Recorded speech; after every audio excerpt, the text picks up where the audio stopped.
Hello everyone, कैसे हैं आप लोग। तो हम बात कर रहे हैं class 12th maths NCERT book exercise 5.8। तो ये एक्सरसाइज आपकी रॉली थ्योरम और मीन वैल्यू थ्योरम से रिलेटेड है। तो इससे पहले वाले वीडियो में हमने डिस्कस किया था कि रॉली थ्योरम क्या होती है और मीन वैल्यू थ्योरम क्या होती है, इसका स्टेटमेंट देखा था और उसके बारे में समझा था। ठीक है, तो आज डिस्कस करेंगे इस एक्सरसाइज को। तो वीडियो को आगे बढ़ाने से पहले अगर आप लोग चैनल पे नए हैं तो चैनल को सब्सक्राइब करके बेल आइकन प्रेस कीजिएगा और साथ ही इसको शेयर भी कीजिएगा। ठीक है, तो देखते हैं फिर इसका सॉल्यूशन कैसे बनेगा। फर्स्ट क्वेश्चन है यहाँ पे, verify really theorem for the function. ठीक है, तो इसको वेरीफाई कराते हैं इस फंक्शन के लिए।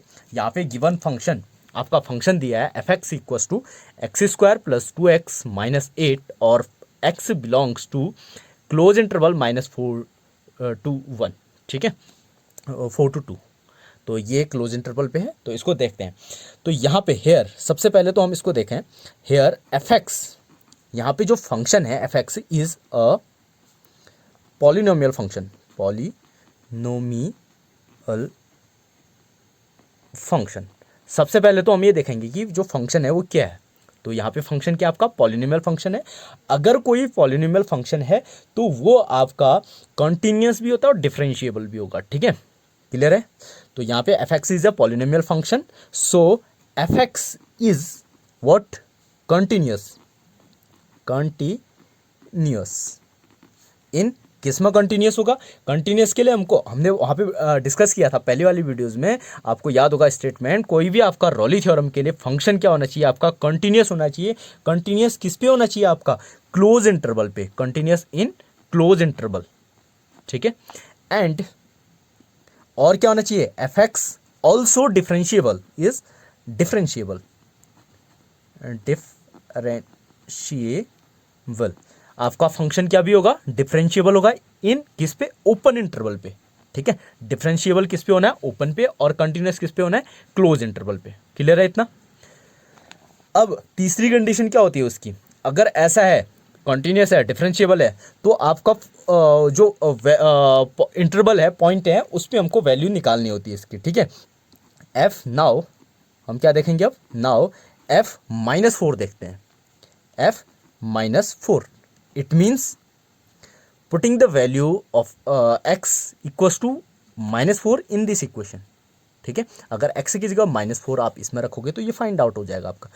f -4 मीन्स -4 की पावर 2 प्लस 2 -4 -8। इसको सॉल्व करोगे आप, 4 4 जा 16, 8 माइनस का 8 माइनस का 8, 16 माइनस 16 इक्वल्स टू 0। क्लियर है इतना। इसको सॉल्व करके देखना आप, 0 आ गया। एंड और साथ में हम इसको देखते हैं सेकेंड वाला point, 2 putting the value of x equals to 2 in this equation. तो f2 मीन्स 2 की पावर 2 प्लस 2 इंटू 2 माइनस 8, 2 2 जा 4, 2 2 जा 4, 4 4 8, 8 माइनस 8 इक्वल्स टू 0। ठीक है, सो क्या बना फिर आपका, f -4 equals to f2 equals to 0। अब आपको याद होगा, अगर आपका एफ बी सेकेंड पॉइंट और एफ ए दोनों के दोनों पॉइंट, ठीक है, इक्वल आते हैं तब आपका रॉली थ्योरम अप्लाई होती है वहां पे। ठीक है, अगर ये दोनों इक्वल नहीं होंगे तो हम मीन वैल्यू थ्योरम को अप्लाई कराते हैं। क्लियर है इतना। तो यहाँ पे दोनों के दोनों इक्वल हैं, कोइंसाइड है। ठीक है, तो सो देयर एग्जिस्ट, तो according to really theorem, according to Rolle's theorem, according to Rolle's theorem, अगर ऐसा है तो देयर एग्जिस्ट, आपका सिंबल है देयर एग्जिस्ट का। ठीक है, there exist a point C belongs to where, C आपका बिलोंग कहाँ करना चाहिए। मान लो अगर आपके पास ये रॉली थ्योरम को सेटिस्फाई करा रहा है तो एक पॉइंट सी बिलोंग करना चाहिए कहाँ, इन दिस इंटरवल -4 to 2, इस वाले ओपन इंटरवल पे इस पे बिलोंग करना चाहिए। इसका मतलब ये हुआ कि एक पॉइंट होगा सी, जो पॉइंट, वो पॉइंट आपका कहाँ होगा, इन दोनों के बिटवीन होगा कहीं ना कहीं। ठीक है, सच दैट ये पॉइंट कैसे होगा फिर, such that F dash C equals to 0। ठीक है, अगर आप उस सी वाले पॉइंट को जो यहाँ पे आ रहा है उस पॉइंट को आप लोगे और एफ डैश एक्स वाले में रखोगे, एफ डैश सी बनेगा आपका, वो जीरो बनेगा। ठीक है, तो ये कंडीशन होती है रॉली थ्योरम की। तो नाउ अब हम क्या फाइंड करेंगे, फिर इसको फाइंड करने के लिए हमको डैश फाइंड करना पड़ेगा। Dash means differentiation. ठीक है, इसको इक्वेशन 1 बना लो आप। Differentiating equation 1 with respect to X, X के रेस्पेक्ट में डिफरेंशिएट कर देंगे। F dash X equals to 2x plus 2, जो फर्स्ट वाली इक्वेशन थी इसको हमने डिफरेंशिएट किया। ठीक है, नाउ अगर डिफरेंशिएट किया तो हमको क्या चाहिए, अब एफ डैश सी चाहिए। तो putting x equals to C in this, x की जगह पे c रखेंगे हम, तो ये कितना हो जाएगा आपका F dash C equals to 2c plus 2। Clear है इतना। But according to really theorem, Rolle theorem के अकॉर्डिंग क्या होता है आपका, F dash C equals to 0, इसकी वैल्यू कितनी है आपकी, 0 है। ठीक है, तो 0 equals to 2c plus 2। From यहाँ से हमने इसको 0 किया रॉली के अकॉर्डिंग। ठीक है, तो यहाँ से आपका क्या फाइंड हो जाएगा फिर, ये c equals to -2/2 and c equals to -1 which belongs to, जो बिलोंग कर रहा है कहाँ आपका, ओपन इंटरवल -4 और 2। देखो c की जो वैल्यू आएगी वो इस इंटरवल के अंदर बिलोंग करनी चाहिए, कर रही है ना। Therefore at x equals to at c equals to -1, c equals to -1, यहाँ पर जब आप c की जगह पे -1 रखोगे तो f डैश c विल 0, तो f डैश c आपका क्या होगा, 0 होगा। आपको वो वैल्यू फाइंड हो गई, वो पॉइंट फाइंड हो गया आपका यहाँ पे। ठीक है, इसी चीज़ को फाइंड करना था, सो इट इज़ वेरीफाइड। तो रॉली थ्योरम आपकी यहाँ पे वेरीफाई हो चुकी है। ठीक है, तो ऐसे इसको सॉल्व करेंगे। अब ऐसी आपका नेक्स्ट, अब बात करते हैं यहाँ पे क्वेश्चन नंबर 2 की। ठीक है, तो देखो, examine if Rolle theorem is applicable to any of the following functions.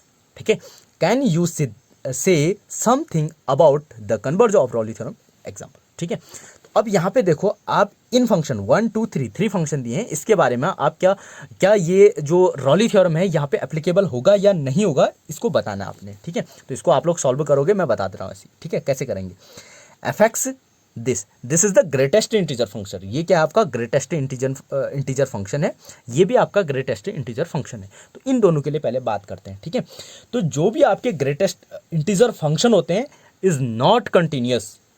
याद रखोगे, ग्रेटेस्ट इंटीजर फंक्शन आपके कंटिन्यूस नहीं होते at any integral value.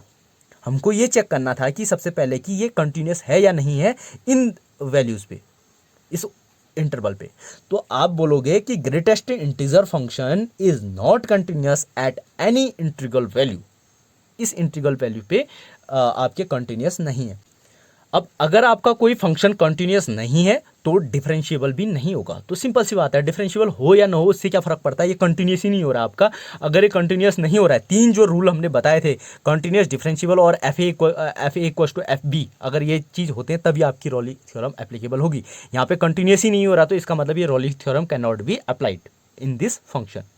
Similarly here, यहाँ पर भी आपका ग्रेटेस्ट इंटीजर फंक्शन है, तो कोई भी ग्रेटेस्ट इंटीजर फंक्शन में आपका इंटीजर फंक्शन आपका कंटिन्यूस नहीं होता है किसी भी इंटीग्रल वैल्यू के लिए। तो यहाँ पर भी आपका ये ना ही डिफरेंशिएबल होगा और ना ही ये आपका रॉली थ्योरम यहाँ पे एप्लीकेबल होगी। ठीक है, दोनों पार्ट समझ में आ गए।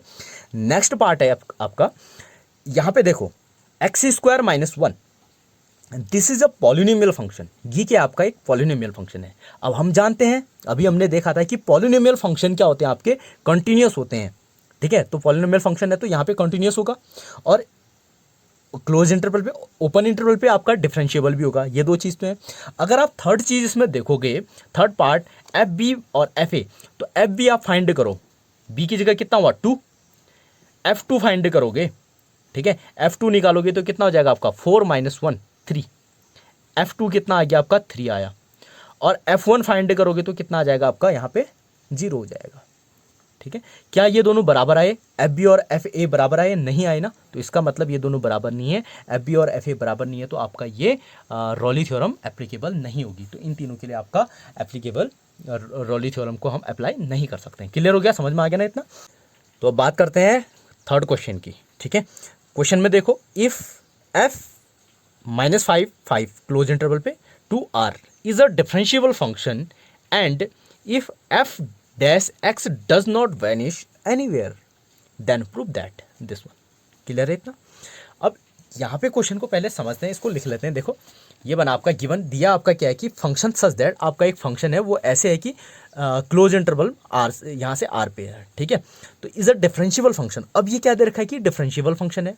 अब एक चीज़ हमेशा याद रखोगे आप, every differentiable function is a continuous function. एक थ्योरम है आपकी, ठीक है, ये याद रखोगे. जितने भी डिफरेंशिएबल फंक्शन होते हैं वो हमेशा कंटिन्यूअस होते हैं, but it's converge not true. इसका कन्वर्ज ट्रू नहीं है, ठीक है. तो ये डिफरेंशिएबल है, क्वेश्चन में दे रखा है, तो it means it is also continuous. And this F dash action not vanish anywhere का मीन्स है कि F dash action not equal to zero. तो आपको प्रूफ ये करना है, ठीक है. तो ये क्या हो जाएगा, देखो यहाँ पे फंक्शन क्या है, फंक्शन इज कंटिन्यूअस, क्योंकि डिफरेंशिएबल है तो कंटिन्यूअस होगा ही होगा, ठीक है. F is a continuous and differentiable function. F जो आपका फंक्शन है वो क्या है, कंटिन्यूअस भी है एंड डिफरेंशिएबल भी है, ठीक है. वो भी लिखना चाहो तो लिख सकते हो आप इसको. कंटिन्यूअस कहाँ पे, एट, अगर इसको पूरा लिखना चाहोगे लिख सकते हो. F is a continuous at in, continuous in किस में हो जाएगा आपका -5 to 5 में हो जाएगा, ठीक है. एंड डिफरेंशिएबल इन -5 to 5, ये आप लिख सकते हो इसको, ठीक है.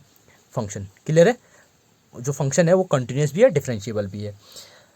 If F dash X not equal to zero, second condition दे रखी है, then F dash C also not equal to zero, then F dash C also not equal to zero. अगर F dash X not equal है anywhere, कहीं पर भी ये zero के बराबर नहीं है, तो इसका मतलब एफ डैश सी भी जीरो नहीं होगा, ठीक है. Not equal to zero anywhere, इसको आप लिख भी लो यहाँ पे, एनीवेयर. अगर ये कहीं पर भी आपका जीरो नहीं है तो इसका मतलब एफ डैश सी भी जीरो नहीं होगा. तो हम यूज करेंगे इसमें किसकी, मेन वैल्यू थ्योरम का यूज कर लेते हैं, ठीक है. Now by mean value theorem, ठीक है. अब मीन वैल्यू थ्योरम के अकॉर्डिंग क्या होता है फिर आपका, सिंपल सा है. मीन वैल्यू थ्योरम में क्या होता है आपका कि उसको ले लेंगे हम F dash C equals to F B minus F A upon B minus A. ये होती है आपकी मीन वैल्यू थ्योरम, ठीक है. तो इस थ्योरम के according F dash C not equals to zero, F dash C आपका जीरो नहीं है, तो इसका मतलब फिलहाल इसको यहीं रख देते हैं आप. एफ बी की वैल्यू रखो, एफ बी तो एफ बी रहेगा. एफ बी की जगह कितना है आपका, बी की जगह 2.5, F5, ए की जगह कितना है आपका -5, माइनस F-5, ठीक है. अपॉन बी कितना है आपका 5 -5. क्लियर है इतना, ये समझ गए ना. अब यहाँ पे देखो, इफ अगर आपका इफ यहाँ पे कंडीशन लिख देते हैं, if F dash C not equal to zero, अगर ये जीरो नहीं है तो इसका मतलब दिस ऑल्सो नॉट जीरो. समझ गए, अगर एफ डैश सी जीरो नहीं है तो इसकी वैल्यू भी तो जीरो नहीं होगी, क्योंकि ये दोनों बराबर हैं, ठीक है. तो then F5 minus F-5 upon 5 + 5 not equals to zero. Clear है. Now F5 minus F-5 not equals to 0 × 10 कर लो आप इसको. क्लियर है. तो ये कितना हुआ, 0. तो F5 minus F-5 not equals to 0, ठीक है. It means F5 not equals to F-5. ये उधर चले गया तो इट इज प्रूव्ड. ये आपका प्रूफ हो गया। ठीक है, तो ऐसे हम इन क्वेश्चंस को कर सकते हैं। आगे के क्वेश्चन भी आप देखना, आगे के क्वेश्चन जो है आपके मीन वैल्यू थ्योरम से होना है। तो मीन वैल्यू थ्योरम में यही होता है आपका कॉन्टिन्यूस डिफरेंशिएबल। और मीन वैल्यू थ्योरम के लिए जैसे यहाँ पे आपका रॉली थ्योरम में एफ ए एफ बी बराबर होनी चाहिए थे, तो मीन वैल्यू थ्योरम के लिए एफ ए एफ बी बराबर नहीं होते हैं आपके। तो इस फॉर्मूले का यूज करके नेक्स्ट के क्वेश्चन को आप फाइंड कर लोगे। ठीक है, फिर नेक्स्ट वीडियोज़ में और हम आगे के एक्सरसाइज को डिस्कस करेंगे। ठीक है, ओके, थैंक यू।